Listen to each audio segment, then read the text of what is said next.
Welcome to Daily Variety, your daily dose of news and analysis for entertainment industry insiders. It's Wednesday, October 8th, 2025. I'm your host, Cynthia Littleton. I am co-editor-in-chief of Variety alongside Ramin Satuda. I'm in LA, he's in New York, and Variety has reporters around the world covering the business of entertainment. In today's episode, in our cover story segment, we'll talk with Variety's senior entertainment writer Matt Donnelly about his profile of Jason Blum. The leader of Blumhouse is the recipient of Variety's first ever Master of Horror Award. And we'll hear from William Earl, Variety's executive digital director, who knows the horror genre better than anyone else on the planet. He'll talk about the horror impact list that he assembled. He found 30 world beaters in the world of frights and shivers. But before we get to that, here are a few headlines just in this morning that you need to know. Chris Aronson is exiting Paramount Pictures as president of domestic theatrical distribution. He'd been with the studio since 2019 after working for Fox and MGM. Aronson's goodbye memo to staff ended with a quote from the band leader of the Titanic. He wrote, "To paraphrase Wallace Hartley, it has been a privilege playing with you. There's still hope for Heat 2. The movie project had been simmering at Warner Brothers. Now it's moving over to Amazon MGM Studios. Director Michael Mann talked about doing a follow-up to the intense 1995 crime thriller in the Variety cover story that ran in August 2023. Cable operator Charter Communications has cut a deal with Comcast to make the Charter Spectrum News local channels available on Comcast systems in Connecticut, New Jersey, Orlando, and Tampa, Florida. This is not a big deal on its face, but it's another sign of coordination among large cable operators that could help the pay TV ecosystem in the long run. Game shows are having a renaissance. Netflix has ordered a competition series based on the board game Clue. Miss Scarlet, Colonel Mustard, Professor Plum, they're all back. I heard they held out for big deals. No word yet on a premiere date. All of these stories and so much more can be found on Variety.com right now. Now we turn to conversations with Variety journalists about news and trends in show business. In our cover story segment, we'll hear from Matt Donnelly about his profile of Jason Blum.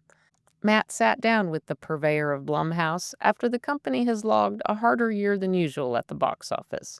Blum was candid about where the company stands, but his enthusiasm is absolutely undimmed. Matt Donnelly, senior entertainment writer, thank you so much for joining me today.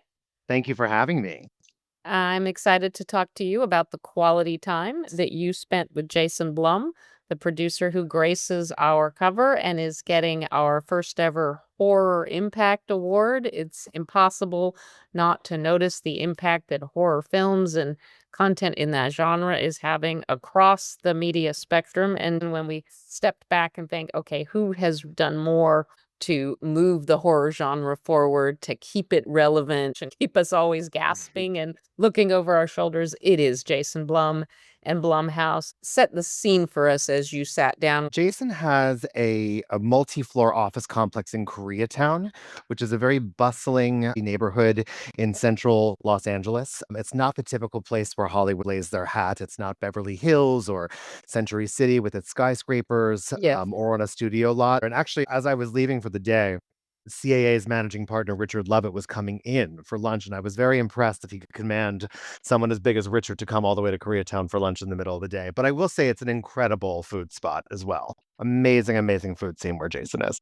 Just to buttress the point here, for Richard Lovett driving from Century City to K-Town, that's an hour commitment, especially if he drove himself. The Blumhouse office is not as much as a shrine as you might think to their legacy. It's very modern, but you do see little tokens here and there. There's actually a full bust that was made by special effects and hair and makeup crew of Jason, where I think it was used in one of his movies as sort of like a random kill. They made a replica body of Jason and they sort of slaughtered him along the way, as often happens in Blumhouse movies. But it stares out from behind the reception desk, so you definitely know it's his office. As you get right into in the Q&A, it's been a leaner 2025 for them. They usually have a number of at-bats at the box office, and this year. Their batting average isn't great. Jason is enough of a pro to know that you're going to talk about that. How did you find him when you went into the tougher stuff that you were talking about? Jason is pretty good at owning everything, and that includes his successes. You know, Jason has a very elastic face, so his smiles are very wide. When those corners draw in, you can tell when he's not happy about something. But I think he's a very energetic guy. Like he was wearing yoga pants and a beach t-shirt when I came in. He was very sort of realistic and very awake to the fact that 2025 has not been the best. I think the Blumhouse particularly has had four back-to-back misses at the box office. Probably the most heartbreaking for him was a sequel to Megan. His AI killer doll movie in 2023 just blew the doors off, over $200 million worldwide gross on a $13 million budget. This time around, this summer, she just didn't rise to the occasion. And one of the most candid parts of the interview too is that Jason has been around for a while. Blumhouse turns 15 this year, and I think he realizes that the landscape is full of, well, what did they say, Cynthia? Inspiration, imitation, saturation. So it was a very crowded year this year with horror films, most of them Jason's, and only two seem to have really worked, which was Ryan Coogler's Sinners at Warner Brothers, and also Zach Cregger's Weapons at Warner Brothers, which just really captured the zeitgeist. Both of the in the awards conversation, but sadly, when the market is so oversaturated, I think audience attention gets divided and some people get left behind. But he's as tenacious as ever. He's back to the drawing board, figuring out how they can recover and sustain. You could legitimately say he's somewhat of a victim of his own success. Going on 15 years ago, he pioneered a low budget, big return model that has been very successful for them. And, just the tenacity that he shows in that Q&A.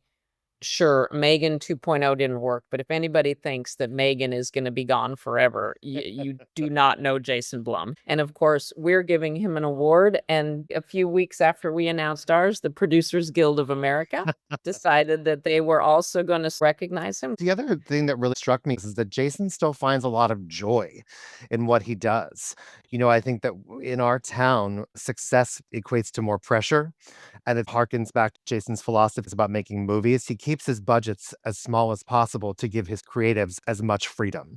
It's a few days after we sat for our interview, he flew to a place called Estes Park in Colorado to the Stanley Hotel, which was actually the inspiration for the lodge in The Shining, where he broke ground on what will eventually become a Blumhouse museum dedicated to artifacts from horror movies. This is a guy who's still having so much unadulterated joy with his work. What I loved about the Q&A and that it just comes so clear that he was gunning for, he wanted the rights to remake the Texas Chainsaw Massacre, did not get them, but he says, I'm still going after it. I'll see the next movie and I'll still go after it again. He has that kind of tenacity. There is a big horror property in his sights. Blumhouse, in its history, has done one significant business transaction, and that was to merge with James Wan's company, Atomic Monster. James, of course, was the original director of the movie Saw, which has spawned 10 theatrical movies via Lionsgate. Huge property.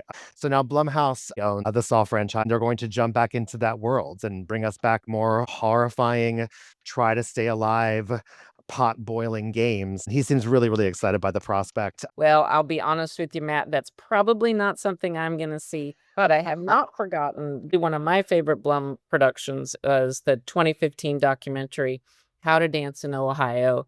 It was HBO documentary. It is an amazing story of youth on the autism spectrum going through that awkward social process, and it's just beautifully rendered. Jason Blum contains multitudes. I really appreciate you, Matt, sitting with him and taking the measure of a really important and influential person in our business. Now we'll hear from William Earl, Variety's Executive Digital Director. Bill knows more about horror in all its permutations, and I mean all of them, than anyone I know. So he was the perfect person to assemble our first ever horror impact list. William Earl, thank you for joining me. Thanks for having me. By day, you are Variety's Executive Digital Director. In the last couple of years, you have gamely taken on also being our resident horror expert. You know more about the pockets of horror in different parts of the world. Let me ask you, what is it about the horror creative community in Hollywood? What characterizes this group of folks. What I think is so interesting about the horror community is, unlike other genres that people like to turn on when they go home, like a rom-com or something like that, horror can really be a lifestyle for a lot of these creators or journalists that are covering the scene. So many horror fans love the fact that it's about storytelling first. You can sell a horror movie without a big star as long as you have a creative concept. Sometimes you don't even need a lot of money. I've covered movies for Variety that have been big hits that have cost literally $800, $2,000, and they're just made by scrappy people who really love to get scared and scare people. So I think the creativity mixed with the let's make something cool spirit of the creators. Mhm. Are there, in your experience, are there particular skills that a person, whether you're a director, a writer, an actor, or a cinematographer, any common threads that you find in folks that work in horror? I find that so many really fantastic indie directors and people who are putting great stuff up on the screen, they're not forgetting character. They're putting characters on the screen that you may have met, or if you're watching great movies coming out of other countries, people that you haven't met in other cultures, but the things that scare them are similar to you and I. And I think that, along with so many storytellers want to share a message. Art is a process of helping us interpret our lives, no question, and horror is definitely part of this. So you did the heavy lifting with a number of other editors and assembled one of our impact lists where we look at a particular sector and look at who's really doing groundbreaking, moving the ball forward work in this space. You came up with 30 people, and it's a great list because you have folks that you would expect, filmmakers like Nia DaCosta, Zach Kreger, who had such an impact with Weapons, Ryan Coogler, who really blazed a fresh trail with Sinners this year. But you also have people like other journalists. You also have a couple that call themselves Dead Meat. That they are the host of a YouTube channel and a podcast. You also have film festival directors here. You really went deep. Where did you start to figure out, okay, of all the potential people that could be on this list, where do I start to narrow to the 30 people that you really feel matter? That process was very exciting, and I spoke with a lot of people in the industry who were adjacent to this list, publicists who really work on horror movies expressly, to different directors, different creators, different journalists to get ideas. One thing I love about this scene is everyone seems very committed to lifting up the great stuff. And sure, we all whisper once in a while if there's a stinker, but it really is about lifting creators up and getting excited for finding those treasures, finding those creatives and elevating them, be it on, Dead Meat has a massive audience on YouTube and through their podcasts. So they are no brainers for front facing horror fans that see their stuff often. And then, of course, beyond the directors, you have the producers like Roy Lee is such a great example of, while horror fans might not know his name, he has been involved with just about every horror movie that's major since The Ring came out. I just love that Variety is a collection of people that have such a passionate fandom. When you get us all together, woo, it's intense. But again, no better guide, no better expert. So, listeners, if you need some chills and frights, head right to our issue, which is in print today. It's also online. William, thank you for doing all the heavy lifting.